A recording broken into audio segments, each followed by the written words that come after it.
जय श्री राम। कैसे आप सभी। आज हम आपको ज्योतिष के साथ जोड़ेंगे। ज्योतिष का विषय है मांगलिक दोष।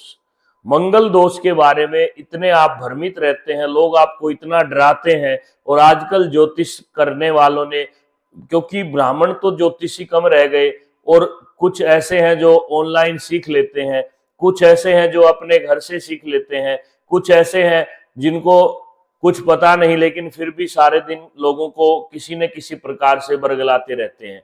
वास्तव में मंगल दोष क्या होता है, कब इसका उपाय होना चाहिए और क्या क्या सावधानियां रखनी है, कहाँ कहाँ मंगल दोष परेशानी करता है, इन सब बातों की चर्चा करेंगे। वीडियो को लास्ट तक देखिएगा, क्योंकि हम आपको सही सटीक चीजों से जोड़ने का प्रयत्न करते हैं। दिखावे से दूर रहें और जितना भी पाखंड अंधविश्वास है उससे बचने का प्रयत्न करें। ज्योतिष तीसरी आंख की तरह से है, लेकिन ज्योतिष के जो नियम और उपाय है वे अगर सच्चे भाव से किए जाएं तो आपका कार्य सफल हो जाता है। आज हम मंगल दोष की चर्चा करेंगे। आप कुंडली जब भी देखते हैं तो कुंडली में 12 खाने आपको दिखाई देते हैं।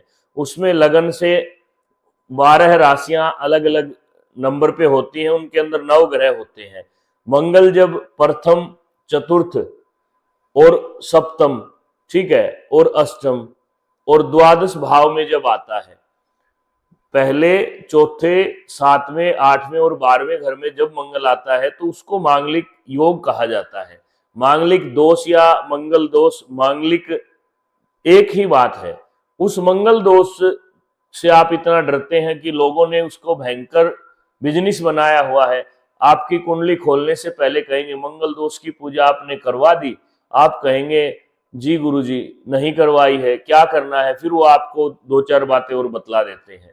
आपको यह समझना चाहिए कि मंगल दोष केवल और केवल विवाह के समय विचारणीय है। मंगल अगर नीच राशि का कहीं बैठा है या पाप ग्रह के साथ है तो वो मंगल के अलग उपाय होंगे। मांगलिक योग, मांगलिक दोष केवल और केवल विवाह के बारे में है। अगर लड़की मांगलिक है तो लड़का मांगलिक चाहिए, लड़का मांगलिक है तो लड़की मांगलिक चाहिए। अगर लड़की मांगलिक है और लड़का मांगलिक मिल गया तो बहुत अच्छी बात है, लेकिन कई बार ऐसा होता है कि दोनों में से एक मांगलिक हो, एक नॉन मांगलिक हो तो उपाय करना पड़ता है। लेकिन उपाय केवल लड़की का ही संभव है, लड़के का कोई उपाय नहीं हो सकता, क्योंकि पुरुष एक बीज की तरह से है और एक स्त्री का जो शरीर है वह खेत की तरह से है। अतः खेत की जो क्वालिटी है उसको आप सुधार सकते हैं। बीज तो जो सृष्टि में बीज रूप में है वह अपने अंदर जो समाये है उसी से जीवन यापन होता है। तो इसलिए आप बीज की जो चीज है, अर्थात पुरुष वर्ग के अगर मांगलिक है तो कन्या मांगलिक होनी चाहिए।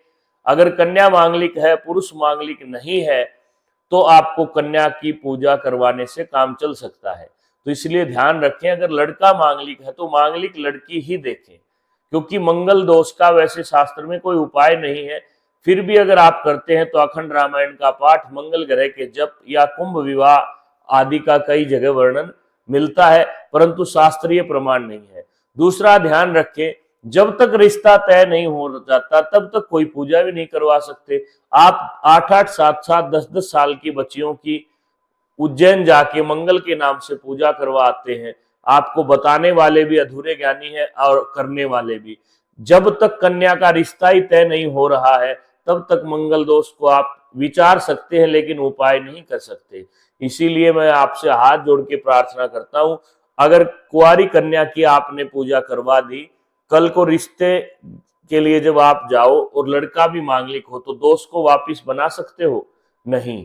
दोष अगर शांत हो गया, अगर आपकी कुंडली में मंगल है चतुर्थ में, सप्तम में, लगन में, अष्टम या द्वादश में, और आपने अपनी बेटी की पूजा करवा दी या बेटे की पूजा करवा दी और भाग्य से विवाह के समय अगला बच्चा मांगलिक मिल गया तो दोष को पुनर्जीवित नहीं किया जा सकता। इसीलिए मैं आपसे बार बार कहता हूं कि अधूरा ज्ञान दुखी करता है, अध जल गगरी छलकत जाए।